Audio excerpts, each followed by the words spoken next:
Let's look at 1 Corinthians 15 again in verse 22. We read, it says, "For as in Adam all die, so also in Christ shall all be made alive.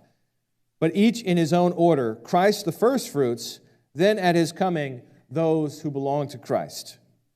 Then comes the end, when he delivers the kingdom to God the Father, after destroying every rule and every authority and power, for he must reign until he has put all enemies under his feet." So why is Christ coming again? Christ is coming again so that he will rule the world. Christ is coming again to establish God's kingdom, to make everything wrong with the world right, to heal our world, to restore it back to paradise, so that what God originally planned and designed and created in the beginning, he will get in the end. And that's what you see in the Bible. You read the first 2 chapters of the Bible, you read the last 2 chapters of the Bible, and they line right up, including the tree of life and paradise and God dwelling with people on a perfect world. All these things are there right in the beginning and right in the end.